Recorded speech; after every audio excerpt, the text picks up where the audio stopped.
Hi everyone and welcome to this GLF live session organized on this special day, World Day, to combat desertification and drought.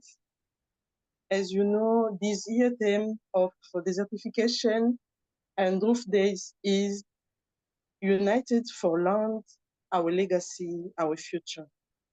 My name is Augustine Kasambule. I'm the Congo Basin Program Coordinator at Pulitzer Center. I'll be your moderator for this live session. We will today talk about the drought in Africa, the impact and innovative solutions. We'll do it with our experts. I'm very happy today to have here with me Kamanzi Claudine. Hi, Claudine. Kamanzi Claudine is the founder of the Forest for Life project. She has a background in conservation agriculture, and her project is dedicated to restoring graded land in the Kayovu model village within Bugesera district of Rwanda. Welcome, Claudine. We have also the second speaker, who is David Owino. David Owino is a documentary film producer and a broadcast journalist with 14 years of active professional practice. He is also a Secretary General at the DIRAD Africa. DIRAD is an association of journalists and communicators working in the field of disaster risk reduction, climate change, and development in Africa and around the world. Welcome, David. Thank you very much.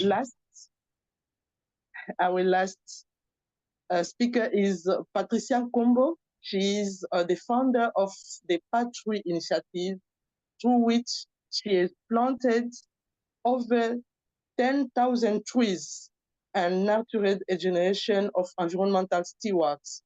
She is also the author of children's books on climate issues. She has been recognized as a land hero by the United Nations Convention to Combat Desertification. Welcome, Patricia. Thank you very much.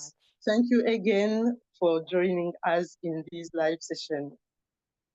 An estimated 55 million people are already affected by drought every year, with climate change making this dry period more extreme, less predictable, and more frequent. They have a devastating impact on people, animals, and landscape. And this is more impactful in Africa. Today, with our experts, we will talk about this topic and learn about some solutions that have been implemented.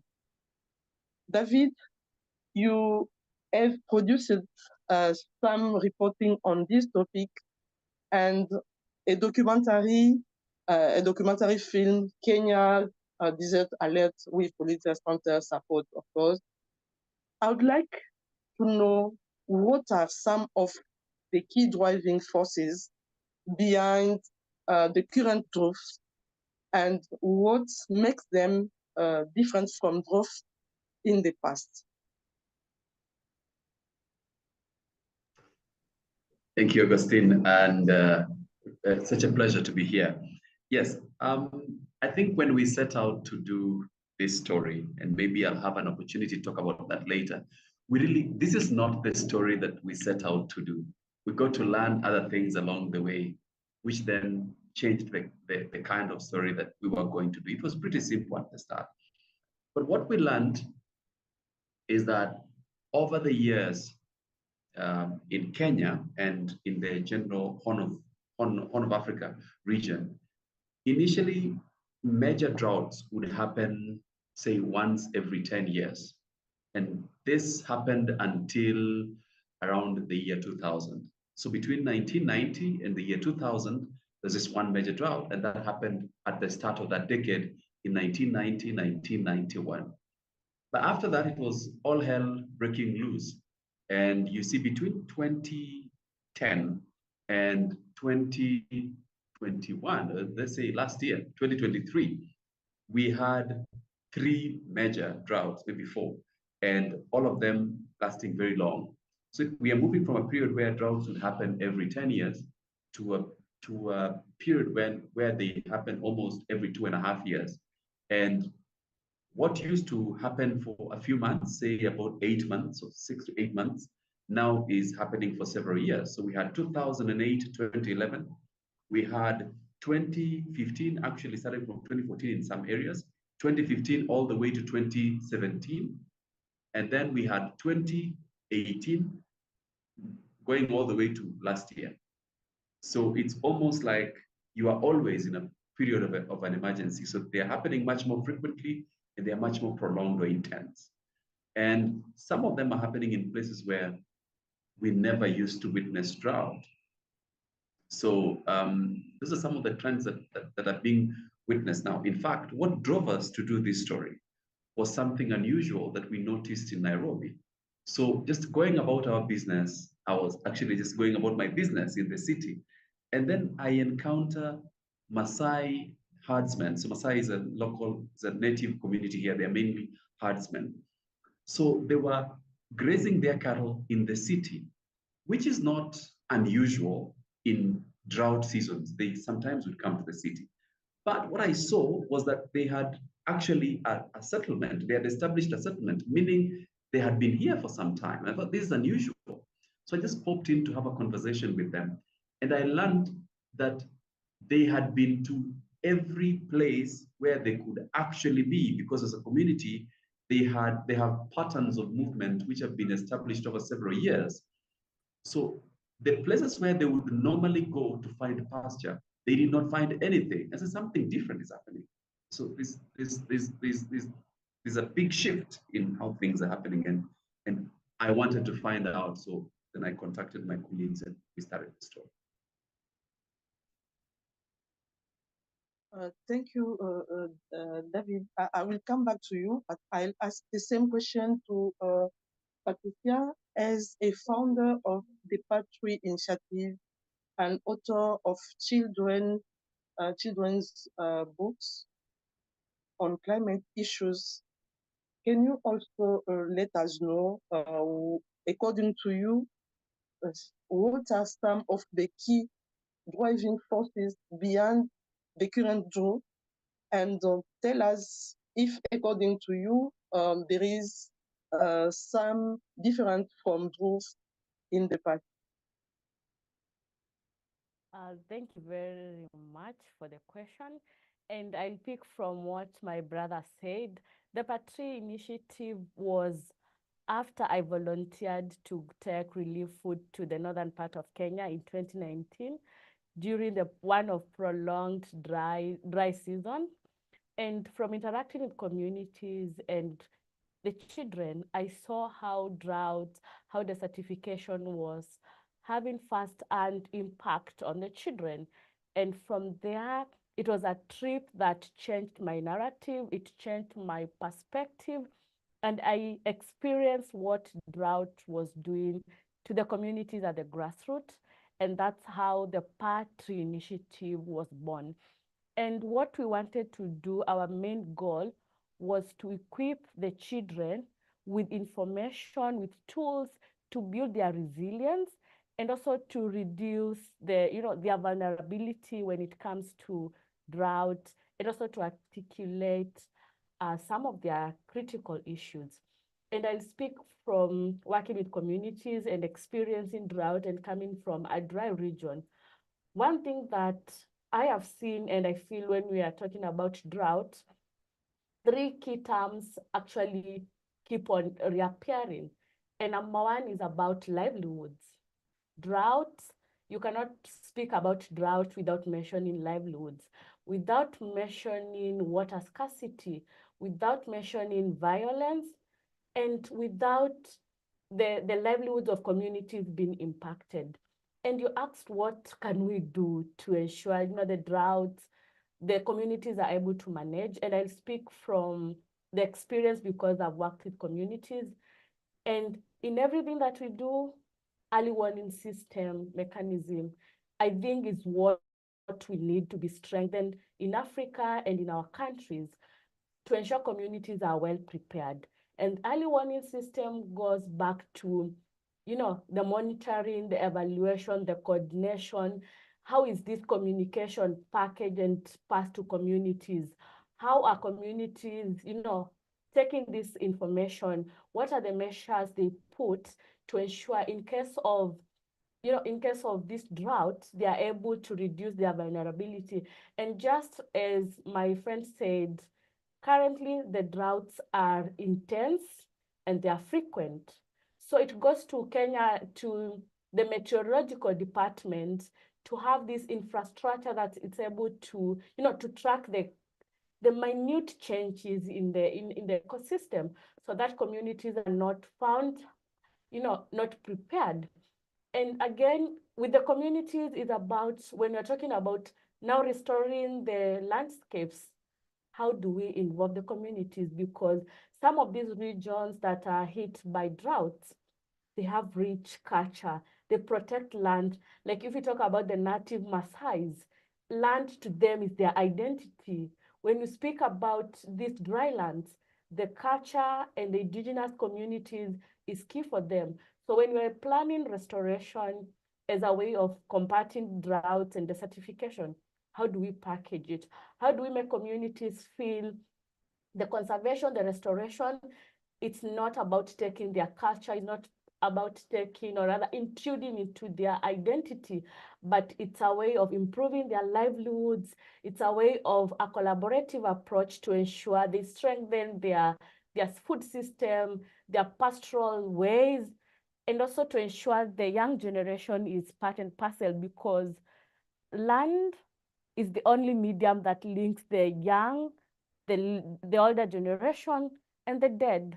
So there must be that transition to ensure the three phases of life are put together to address the drought issue.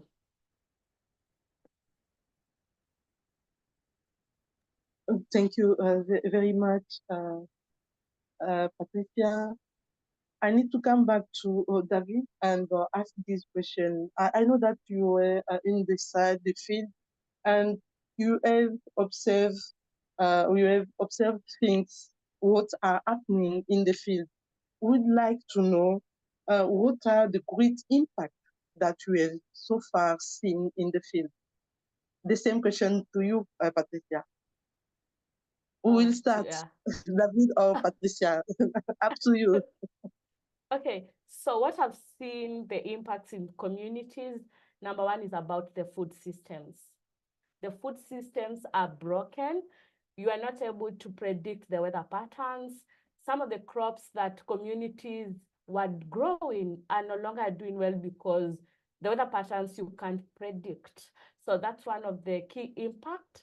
And second, speaking as a young person in these dry land spaces, with involuntary migrants, because in my community and in my culture, the only thing that I inherit is land. And if I'm inheriting degraded landscape, then it would make no sense for me to stay in that community. So I'm forced to migrate, I'm forced to move, to look for greener pastures, to look for something sustainable.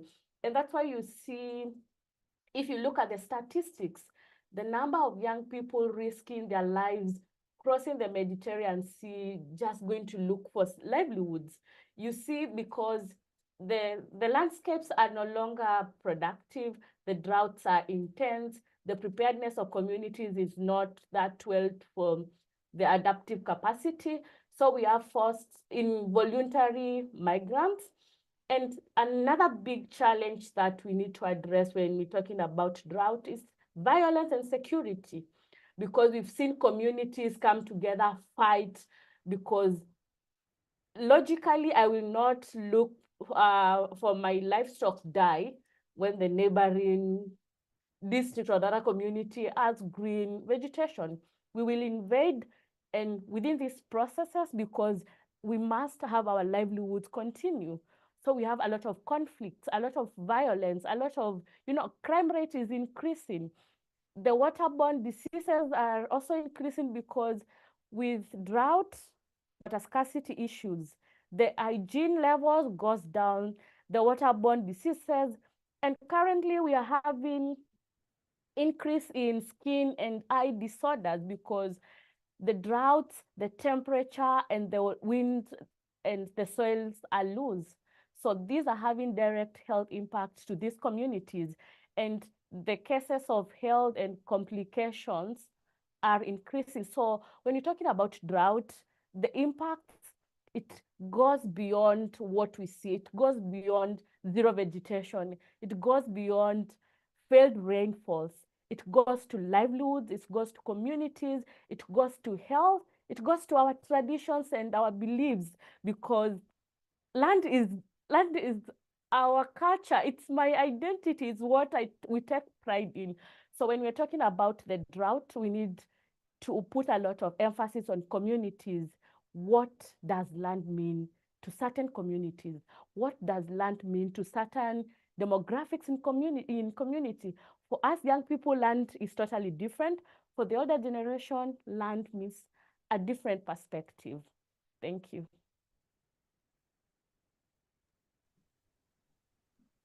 Go back to David. If you can, David, if you can ask the same question, then I will go back to Patricia, because there is one question for you.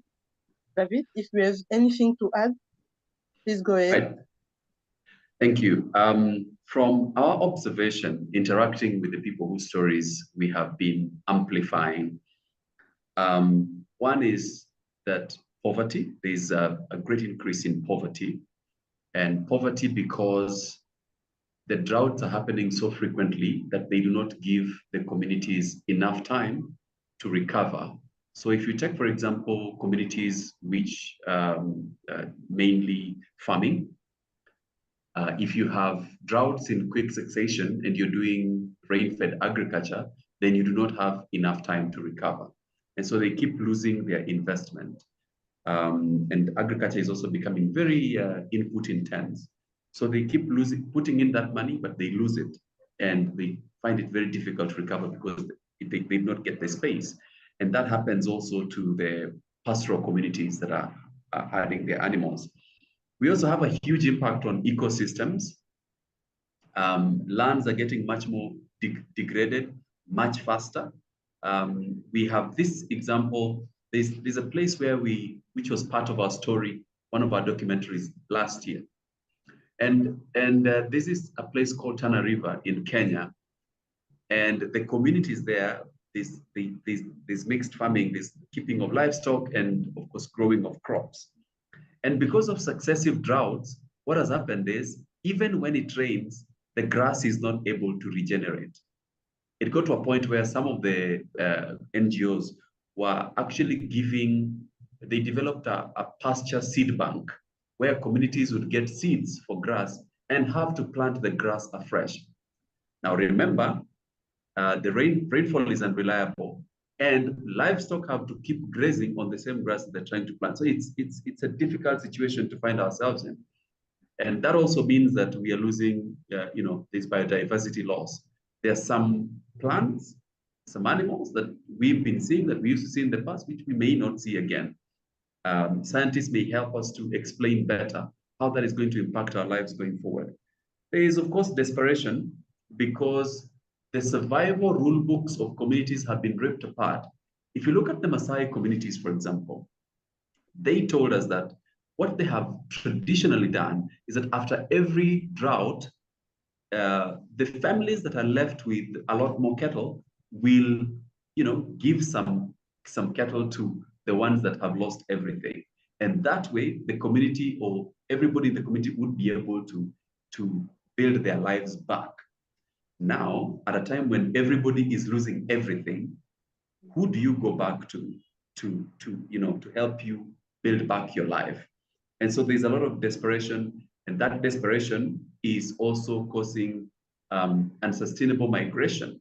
So we have people moving to the urban centers with the hope that they're going to get some employment or some form of income. But that has not been your way of getting income. And you perhaps do not have the right tools or skills to be able to survive in an urban setup. And so we're just having this migration where we're just seeing an increase in urban poverty and people getting a lot more desperate through the days. And what else could I say? I'll probably get more points as we move along. There's, of course, the greater migration problem when we look at people crossing the continent, like Patricia explained earlier, and much more. And it's all stemming from, people losing their survival as a factor of more intense and much more frequent drought. Thank you, David. Claudine, I'd like to ask a question to Claudine. As an expert working with a community, I would like to know how you think we can create more opportunities, essentially for young people, to engage in agriculture. Please, Claudine. Thank you so much for the question. So you asked me to say, how can we engage more young people in agriculture? So far, in our school where I'm studying, there is a platform where we go out of the community and then we try to teach young people how this agriculture is very important. So I'll come back to our country, which is more involved in agriculture, because 70% of the Rwandan are involved in agriculture, which is motivating us as young people just to engage in activities related to agriculture. Also, there is what we do at school. We as young people, we try to show ourselves outside the world, and where we post activities that we're doing in the social media, and to show the young people that this agriculture activity is more attractive and you can generate a profit from it. Also, there's a program that government are putting in place where they're just supporting young people who have different business so that they can be able to start a business with the loan, but with minimum rate of payment. So that's how we do it. And the government also, they're trying to support us to engage in that activity so that we can be able to be attracted as young people in agriculture, or anyone who wants to engage in agriculture activities. Thank you.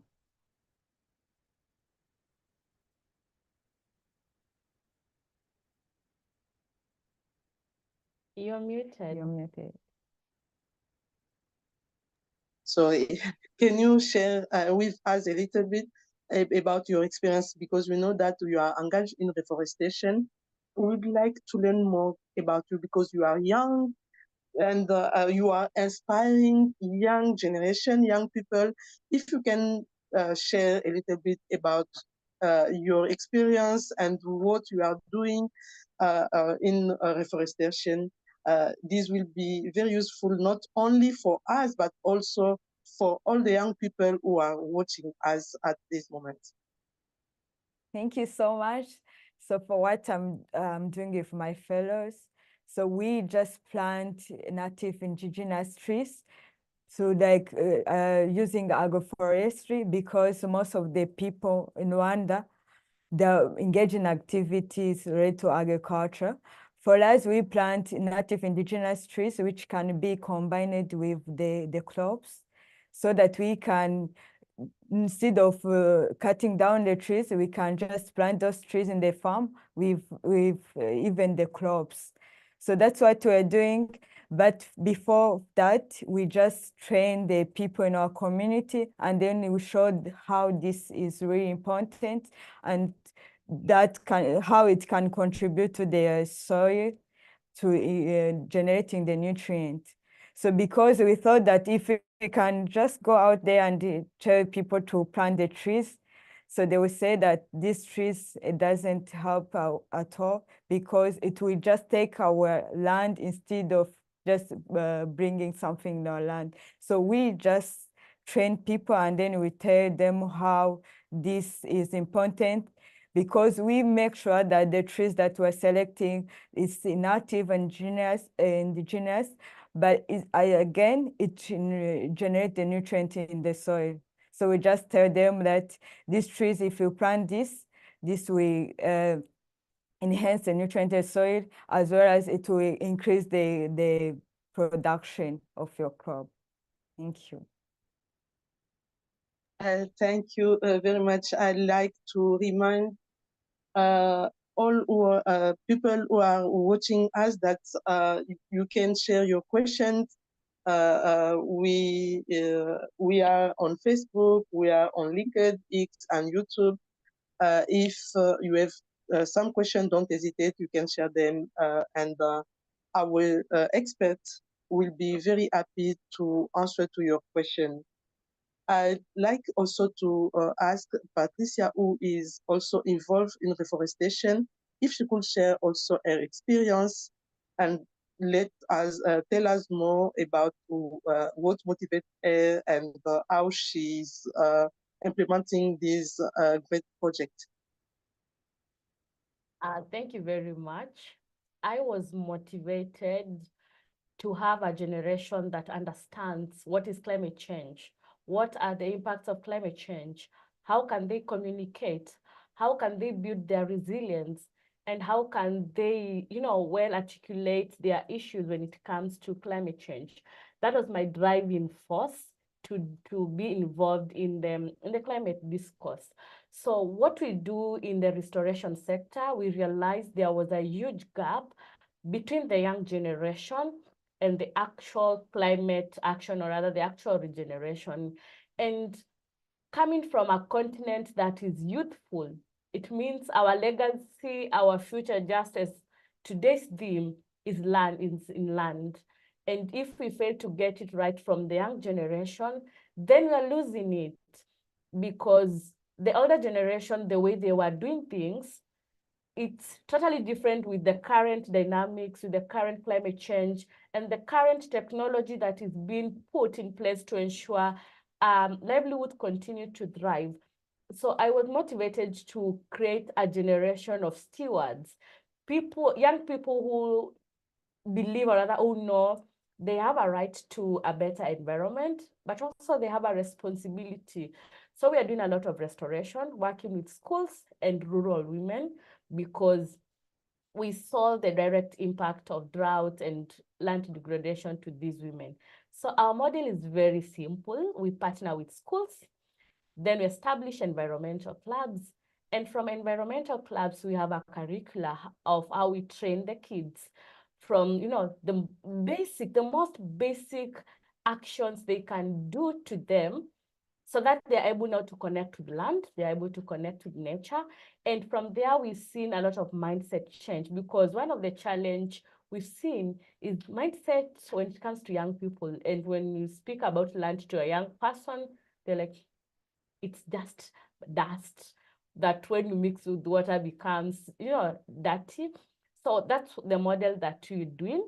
And we've seen a lot of mindset change from the young generation, and they are now able to explore the green business ventures, and also trying to speak to them, because desertification drought has a lot of these big scientific terms. And that's why I wrote a book, which will be unveiled later this year. The title is A Journey to Life Beneath Our Legs. And I wanted to take the young generation to a visual trip to what happens below, what they step on, the microorganism, how the root systems are connected, and what life below their legs actually translates to the livelihoods of their communities, what it translates to what their parents are doing. And through all this chain and this information and this education, they can become ambassadors. And one thing that I have been able to look into And to the book that I have authored, it's about the issue of burning vegetation as a way of clearing, you burn to clear. So I'm trying to link the impacts of the vegetation burning to what happens to the soil and its impact to, to communities and when it comes to agriculture. So our restoration project it's majorly run by young people. And what we do during the dry season, that's majorly in August, we go to the forest, we harvest the seeds, we sun-dry them, we put them in nursery. The children are able to take care of the nurseries, water them until they germinate.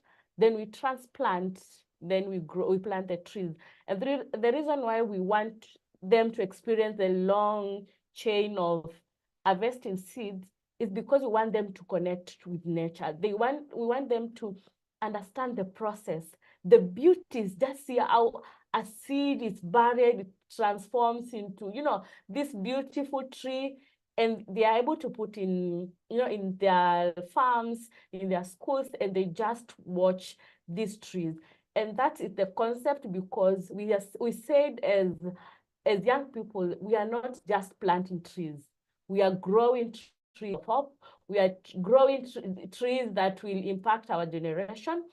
And through that, we've grown over 10,000, and it helps us to monitor, because restoration and generation is one thing, but now monitoring the progress and accounting for the vegetation, or rather for the trees that have made it, it's a different thing. So we are looking into the monitoring aspect to ensure what we plant, actually we are able to take good care of it until it matures.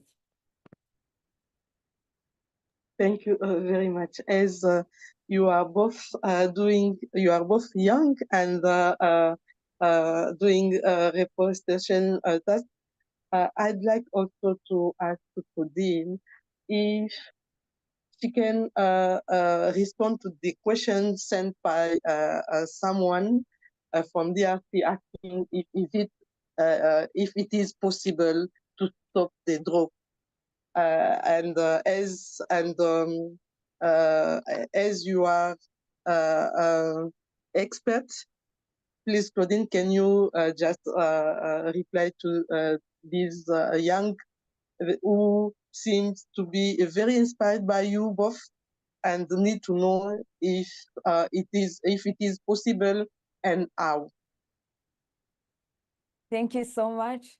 I would say that stopping drought, it takes a long journey, but the measures that we can take is the one that can help us to stop the drought. But through that measures, we just work together, as well as we plant more trees, as well as we collaborate with the other young people. And through that process, if we can do it for so long, we can be able to achieve that. But I can say, like, stopping drought, it's not something that you can do in 1 year or 2 years. It takes long process. So in that process, it needs more collaboration of different people, not only the governments, also it leads to the local community. If that we can be able to collaborate, we can be able to stop the drought. Thank you. Yeah. Can you, as you will start, and then Patricia will also reply to the same question. Would like to know if you are doing agroforestry, or you are. We will like to know if there is. This is the question from someone who need to know if you are using agroforestry methods while doing reforestation. Thank you so much. So what we do is just agroforestry. As I said, that I have background in conservation agriculture, and my country relies more in agriculture. So for us, we try to combine both agriculture and forest, where we plant different trees which can be planted in the same farm with different crops. Yeah, for us to have this to benefit from both. Thank you. Can respond to the same question? Okay, yes. For our Yeah, please. model, we realized that it's very hard for communities to cut down fruit trees because we did a lot of research and a lot of mapping. And actually, the acacia trees were being cut, for firewood, and it was easy to go and cut. So our model will look so much into growing fruit trees in the farm because we are working towards food security, improved nutrition and healthy for communities, and also the economic livelihoods. And with the fruits, we saw that communities hold a lot of, preserving the fruit trees. And from the fruit trees, the surplus they can sell to community, they can sell the surplus. They're able to buy other household items. So we are doing a lot of agroforestry in communities, looking keenly on the fruit trees. And we do the fruit trees in the farms and also as a part of demarcation. And also for the schools that we partner with, we are school fence, whereby we have fruit trees around the fence. And the reason we want to inspire the kids. We want when these fruit trees are ready, the children can, they can consume them. And also the schools can sell the surplus and buy things like pens and pencils. And last year we implemented one of the biggest projects that we've ever implemented ever since we started. And it was called Promoting Education for Sustainable Development through Climate Hackathons. And for the first time, we did a climate hackathon driven by young children, by the schools. 5 schools came together to compete in the hackathon. And looking at the ideas, the solutions, the implementation, we had 3 schools who converted their degraded into school farms. They grew vegetables. And once the vegetables were done, they harvested and they had the school meals. And from these, we've seen how agroforestry and how just integrating and using a drought resilience method to improve livelihoods and food security is actually bringing communities together because they are looking for hope. They are looking for sustainable mechanisms to ensure that their communities and their family members are fed. Another question, someone needs to know how you are assessing to say that the trees you are planting are really surviving. Okay. I think I said that earlier. So our mechanism, our model is not about the number of trees that we grow. It's one thing to say today we planted 10,000. So our key model is on growing trees instead of planting. When you plant, you dig, you put, you disappear. When you grow, it's like taking care of your baby, ensuring they are fed, ensuring they thrive. So working with schools, each child gets to take care of a certain number of trees. So they are entitled to water, to look after it, and to ensure that it thrives. And I wish I could share some of the transformative journey because we've documented from planting to growing up to when they are this height. So for us, it's not about how many trees we plant. It's about how many trees we grow. And it's something that I would like to call for people growing trees. It's better to just grow 10 trees and make sure they thrive instead of 100 trees and none of them survives. Thank you. Claudine, can you also let us know how you know that all the trees you are planting are surviving? Okay, thank you so much. So how we do we know that these trees that we're planting are surviving? So far, we launched our first bunch of providing trees to the people in this May. And before that, we train people how to take care of those trees. And we use the simple method where we teach them how to, we take the small bottles and then they put in the water, and the more, and the water near the trees, and the drops keep going down. And this, it was the time to show that the few water, we can use the few water to irrigate the trees. And through that method, we just give them the trees and the bottle itself. And then after that, we keep the monitoring how these trees are surviving.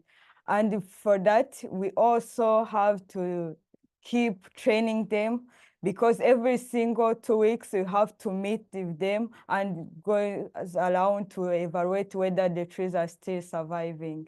That's the method we're using. But we also collaborate with the local leaders who just keep reporting us how these strategies that we're putting in place are just keep surviving. Yeah, that's what we do. And also, as we are just near the place that we're working on, it's something that we keep motivating people to do. Not only just all the people that give them, we just have the demonstration plot where just came, we invite them to see. And once they came, they keep looking how the trees are surviving. But we believe that for the person to keep monitoring, it's a long journey. We have just to keep calling them, visiting them, and see if the all methods are being done.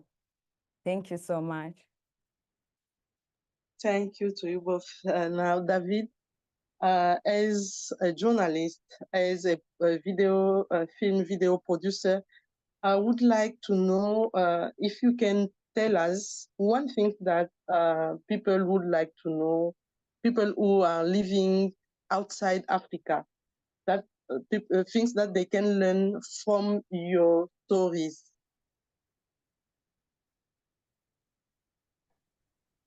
David? Wow. Yeah. Yeah, I think let me take it back a bit and say that what we learned so much, or let me say the most important thing that we learned about HIV/AIDS was that how you frame or how you explain or define a problem will define how that problem, the trajectory of solution that come for that problem. So until, for example, in East Africa, someone came up with the name or translation for HIV/AIDS, people were afraid of it, and people who were suffering from HIV/AIDS were just cut off from the rest of society, and we were not making any progress. So until someone defined the problem and correctly explained it in languages that people could understand, so they know what the problem was, there was really no solution, and it was difficult for the local communities and local scientists to make progress. And that is the same with the climate change and the changes that we are seeing in our environments. And I think for me and my colleagues, we have made it our responsibility to ensure that the problems that people face in climate change are correctly defined, well explained, so that people can truly understand and connect with them, and we will have a trajectory for solutions. I see that a lot of times people are talking about how do we get to net zero economies? How do we cut our emissions? And I think that's urgent, that needs to be done. I think it is not as urgent to our African economies or countries as it is for the big emitters. For them, they have to cut emissions, and they have to cut it now. They have to cut it yesterday. For us, as African countries and African communities, what is urgent and what we have to do now is to restore our ecosystems. You realize that every time that these disasters occur, where we have a natural hazard, whether it's flood or drought, what happens is there's a huge impact on the ecosystem. When there is an impact on livelihoods or sources of livelihoods, when there is an impact on people's lives, the first thing they get into survival mode, oftentimes the ecosystems are the first victims. So people want to, because there's much less agricultural output, they want to expand their farms, or they want to seek alternatives, for example, the burning of charcoal. And what happens then is that the environment is getting a beating. We have to see this as an emergency. It is urgent. If you look at Kenya, for example, if I was just to give one example, for 40 years, between 1980 and 2020, what we call ASAL, so arid and semi-arid lands, these are like places that are almost a desert. They increased by 10%. Initially, it was just about 70 or 71% of the total landmass in Kenya that was classified as arid or semi-arid. By 2020, it was 82%. Now, what we are seeing is the country is becoming a desert, like the whole of it. But how are deserts formed? They're formed by through human activity. As you continue to cut, whether you're in a savanna, like a grassland, or whether you're in a forested area, as you continue to cut down the vegetation, you are exposing even the deepest stored water or moisture, and you're losing it, the environment. And with time, the place is becoming a desert. So I think if there was one thing from my experience as a storyteller that I would love the world to know, is that we must correctly define the problems that we have and not be tired of defining these problems. And number two, the story of climate change, as the story of deforestation, is a story of survival. It is a story of, ultimately, when we have these things happening, if, for example, when you're talking about biodiversity loss, it is ultimately an existential issue. So you have to tell people that you are not simply cutting a tree, you are cutting your own life or the lives of future generations. And at one point, we will not be able to survive, we will not be able to breathe. So I think it's ultimately about how we define these problems, how we present them to people, so that they not only see the importance, but they also see the urgency and are able to act on it. Thank you, David, Claudine, and Patricia, and David too. Anything you would like to add to this conversation while we are about to close this live session? Who will start? Okay. Yeah, I'll please, go ahead. So what I would like to speak about the desertification and drought, it's about rising up together from drought. And what this means, it's about mainstreaming technology, mainstreaming early warning system, equipping communities with tools to build their resilience, and putting the livelihoods of communities together. And this is our call to action to international organizations, civil societies, to help countries suffering from drought and desertification to come together to ensure all of us rise from drought together. And the final thing is that we've seen that no country is immune to drought. Even the countries that thought drought was an African affair currently are being hit. And this calls for collaboration, it calls for science, it calls for research, it calls for technology, it calls for resources, it calls for indigenous people and young people to come at one table to discuss what is affecting our landscapes. Thank you. Thank you very much, Claudine. Can you also add anything? Yeah, please go ahead. Thank you so much.